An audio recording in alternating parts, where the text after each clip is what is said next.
unir los dos. Y yo quería empezar pues hablando de lo que realmente se celebra todos los 28 de diciembre, de dónde proviene ese relato de los inocentes y en qué consiste también ese día. Bueno, el relato de los inocentes lo has contado ya, generalmente es conocido, efectivamente el rey Herodes el Grande, por cierto, porque hay muchos Herodes diseminados a lo largo de los evangelios. Al sentirse burlado por los magos de Oriente, pues decide que tiene que buscar a este rey que ha nacido en algún lugar de su reino, acabar con su vida, y para eso no tiene mejor idea que acabar con la vida de todos los niños de la ciudad de Belén, donde supuestamente se ha producido el nacimiento de este rey. El relato es un relato, dentro de lo que son los evangelios, muy singular. Para empezar, forma parte de lo que se llaman los evangelios de la infancia. Alguien puede pensar que los evangelios de la infancia es un evangelio distinto de los 4 que todos conocemos, Mateo, Marcos, Lucas y Juan. No, es que Mateo y Lucas dedican una parte de su relato a la infancia de Jesús. Quiere decirse que evangelios de la infancia en realidad solo tenemos 2, el de Mateo y el de Lucas. No hay relato de la infancia en Marcos, tampoco lo hay en Juan. Y dentro de estos 2 relatos de la infancia, Lucas no toca el tema. Solo lo toca Mateo. Mateo es el único que hace un relato de lo que ocurre y gracias al cual pues conocemos lo ocurrido. Hay varias preguntas que uno podría hacerse relativas a este relato. Lo primero, pues ¿cuántos fueron los niños víctima de esta matanza espantosa ordenada por el rey Herodes el Grande? Se ha tendido a creer, y lo creen en las iglesias orientales, todavía se celebra de esta manera, se habla de decenas de miles de niños, incluso de centenares de miles, incluso se apunta, en lo que es la tradición oriental, que podrían ser 144.000 niños, como los justos que menciona el Apocalipsis. No debieron ser tantos, ni muchísimo menos.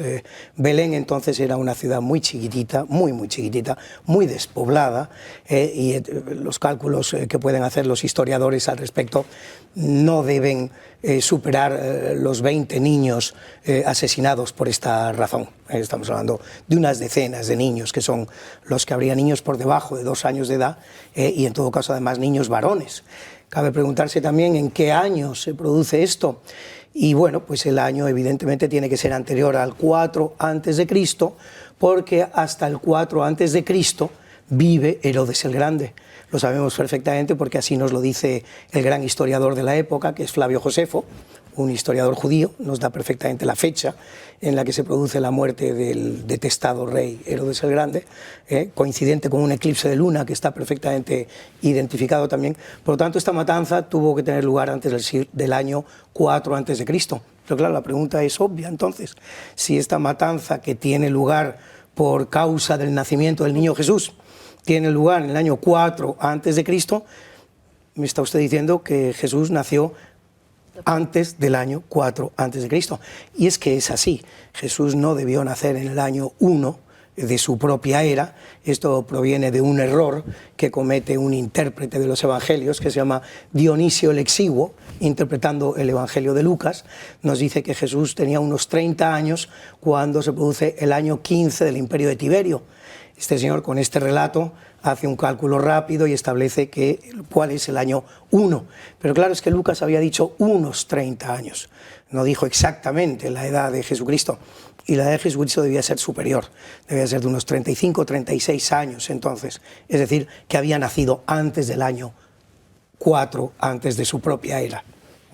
Esto es verdad que pasó hace ya bastante... Una tira de años. Sí, bastantes siglos, pero que al final lo que vimos en la realidad no está tampoco tan alejado a lo que sucedió en esa época, porque a día de hoy se siguen matando a niños en el vientre de las madres, y son esos santos inocentes los que también se celebran cada 28 de diciembre, ¿no? Así es, el gran historiador que nos acompaña pues nos ha relatado muy bien cómo fue aquel episodio, pero podríamos considerar que a día de hoy también se encuentra de cierta manera de actualidad. Es verdad que de una manera distinta. Nos hacía un énfasis en que eran decenas de niños los que pudieron perder la vida en esa matanza, y a día de hoy son muchos más los niños que pierden la vida efectivamente dentro del vientre materno, ¿no? Decenas de miles, sin ir más lejos, ¿no? Los últimos datos disponibles del número de abortos anual está en más de 80.000 vidas humanas que se pierden a causa del aborto. Podríamos considerar que el ser humano más inocente e indefenso de la sociedad que hay a día de hoy y menos protegido a nivel legal es el concebido, el que está en el vientre de su madre, ¿no? Y es verdaderamente pues una gran contradicción, ¿no? Porque el ser humano de manera intrínseca tiene derecho a la vida, ¿no? Es decir, todo ser humano como tal tiene un derecho a la vida, así incluso lo reconoce nuestra Carta Magna en el artículo 15. Si vemos su redacción literal no dice toda persona tiene derecho a la vida, sino dice todos, por su redacción original en el debate constitucional que se generó previo a la aprobación de la Constitución española, se llegó al consenso de que fuese todos para poder incluir al ser humano dentro de lo que es ese vientre materno, el momento de la concepción en el cual no está extraútero y por tanto no se ha considerado su nacimiento, ¿no? Este día 28 de diciembre, Día de los Santos Inocentes, es un día muy especial para rememorar y recordar verdaderamente a los niños, a un día de la infancia. Y es por ello que históricamente el movimiento Provida pues se han celebrado distintos eventos y acciones para recordar esa inocencia de estos niños en el vientre materno.